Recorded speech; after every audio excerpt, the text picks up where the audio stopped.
My fiance, male 33, and I, female 29, are getting married soon. So far, wedding planning has been going all right, except for a few things he and I argued about, like the venue and flower girl. Now we've been arguing about my wedding dress. This might sound cliché, but I've dreamed of having my own beautiful wedding dress ever since I was young.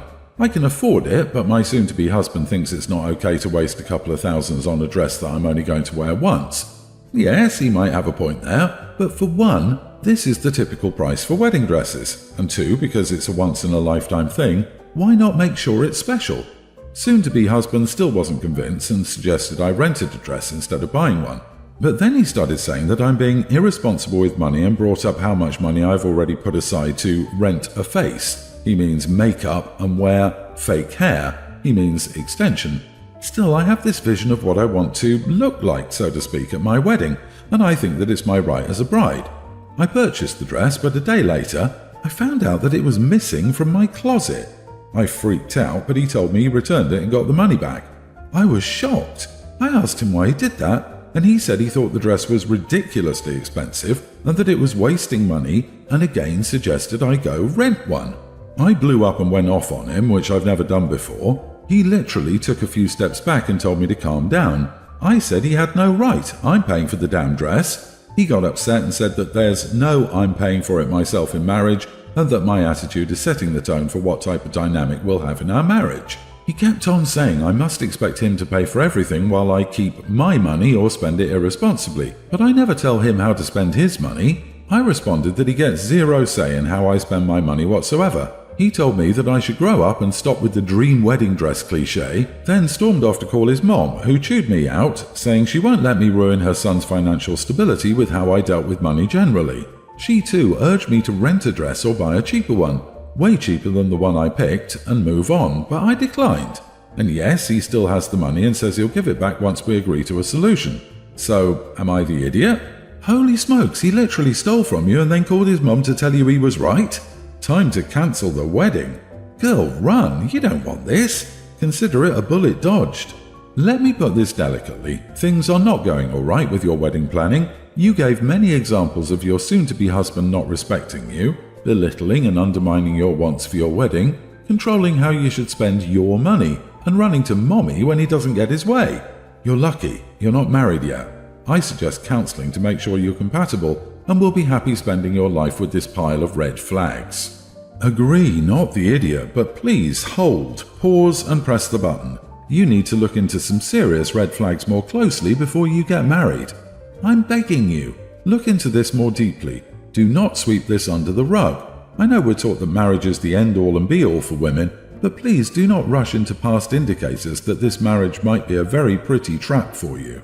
This is a huge red flag and an indication of how future disagreements are going to go. I personally think wedding dresses and large weddings in general are a huge waste of money.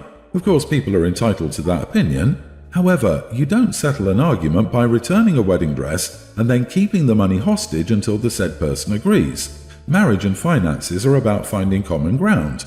Also, a grown man should not be crying to mummy to settle a dispute. Maybe the theme of the wedding is red flags. The bridesmaids will wear red, the groom will have a red suit, and the aisle will be lined with increasingly big red flags until she reaches the altar, which is just a tent made of one giant red flag. I think she should call the cops on the man who stole several $1,000s from her instead of marrying him, but that's just me. My husband, 26, and I, 23 female, are currently expecting our first baby in July and are very excited. Unfortunately, my brother and sister-in-law, both 38, have struggled to conceive for a long time and decided to give up and be pet parents. Ever since I got pregnant, my sister-in-law has been up my butt. She's always telling me what I should and shouldn't do, what I should and shouldn't wear, can and can't eat. I came home one day and she was going through my clothes and picking out the inappropriate clothes for a mom. She's also attempted to clean out my fridge of any non-safe foods and convinced us to give up our cats for adoption because they could kill the baby. The big issue came to a head when I was at my mom's house the other day, and she made me a vegan bologna sandwich. I don't eat meat, and when you're this pregnant, you try to satiate what craving as best you can. It was perfectly safe. Suddenly, my sister-in-law slapped the sandwich out of my hand and started screaming at me about how bad cold-cut lunch meats are while pregnant, asking if I was an idiot. I just looked at her and lost my temper. Just because she's infertile doesn't mean she's living vicariously through my pregnancy and can control everything I do. She told me she was just looking out for her little niece and that I was a terrible person for saying that to her. My brother told me I know she's a lot to deal with, but I was out of line saying that to her. Am I the idiot? Not the idiot. Mentioning her fertility was a low blow, but she does need a reality check. It's not her pregnancy, it's not her baby, and she has no right to say anything about it. You set the boundaries, and if she doesn't respect them, she must deal with the consequences. I would honestly consider cutting ties with her completely for the duration of the pregnancy because there are red flags everywhere here, and her behavior could worsen. OP, go ahead now and drop the news that she doesn't get to be in the delivery room. Make sure you tell the labor and delivery nurses as well so they'll have your back. Actually, please don't tell anyone you're in labor and at the hospital until it's done. She is acting borderline psychotic, so I try to make sure you document her crazy because she seems like the type of sister-in-law to try to steal your child and call CPS on you constantly to try to get them to give your baby to her. Tell your brother to check his wife or they'll both be completely cut off from your family. She's unhinged and that crap needs to stop now. Change your locks, ban her from your home, and don't let her anywhere near your birth or child. She has serious boundary issues and displays violent tendencies. I strongly suggest that she needs immediate help to deal with this. Your brother needs to get his wife help and tell her to back off. While you may have been harsh, she's not your keeper or doctor. My daughter, Teen, always had trouble with her hair. It's extremely curly, dry, and prone to tangles and split ends. It's beautiful, but it was always painful for her. When her hair was long enough when she was 7 or 8, I began giving her a half-up ponytail. I liked that style and gave it to her every day. She initially didn't mind much, but she resented it over time. Since she was 10, she would beg me to let her wear her hair down repeatedly, and I would tell her that she didn't have the right hair type because it would puff up whenever she let her hair down. So she would ask me to get her hair straightened with every chance she got. A year later, she came up to me with various ideas, where she would wear hair clips and headbands so the hair wouldn't puff up. I initially let her do it, but it made her look unkempt, so I stopped letting her. Instead, I offered a few variations of her hairstyle, such as twisting the top of her hair before tying it, which she took. Then she got a bob cut. She began styling it as having a side bang and having a hair clip. I let her keep it, but a month later, I began to insist that she let me give her the half-up ponytail, to which she got upset but eventually gave in. At some point, she ditched the hairstyle and tied her hair up in a ponytail. She only let me do it occasionally. Over the past few years, she grew her hair out to her waist, the longest it's been, and began experimenting with a variety of hairstyles like pigtails, half-up pigtails, and half buns. All of these looked good on her, but they made her look childish. Whenever I offered to give her the half-up ponytail, she would insist on doing it in a full bun instead, which was beautiful on her.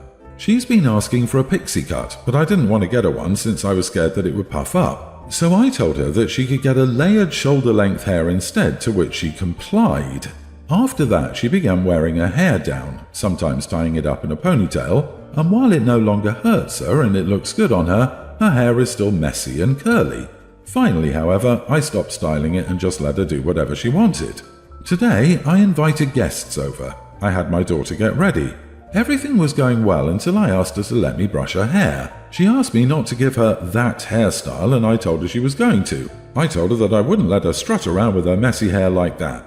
She got upset and said that she didn't like it and tried to offer some other suggestions, such as a pigtail or a bun, but I told her that the pigtail made her look childish and I didn't have time to give her a bun, and the fact that she rarely ever wears it anymore.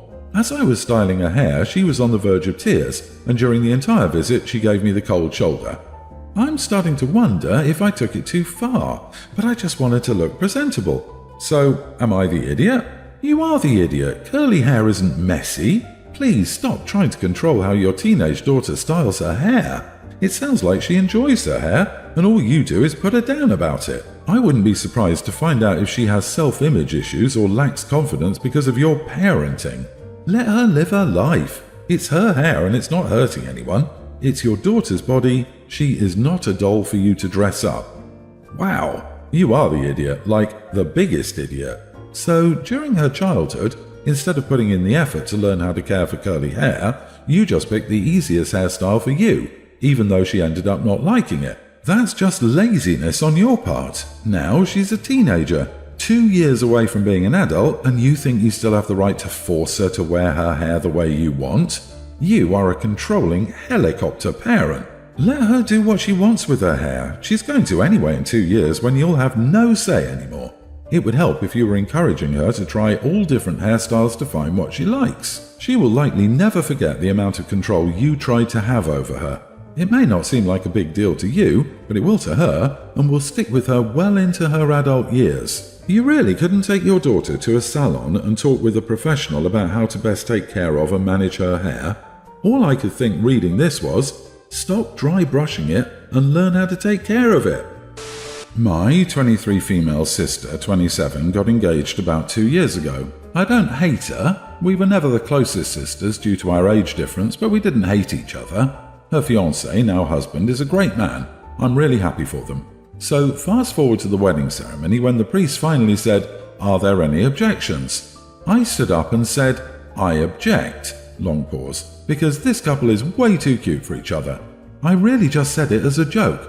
I thought it was something we could all laugh about at reception, but I could visibly see the colour drain off my sister's face when I stood up. After finishing my little joke, I didn't really get any laughs. My sister looked away, pretending that she didn't care, but I knew she probably did. I sat down and the ceremony continued. At the reception, I went to my sister and congratulated her, and she absolutely blew up. She told me my joke wasn't funny and that I ruined her mood, her happiness, and her special day. I was shocked. It literally wasn't even that big of a deal. I was joking, not actually objecting. I argued back with those points and she just walked away from me.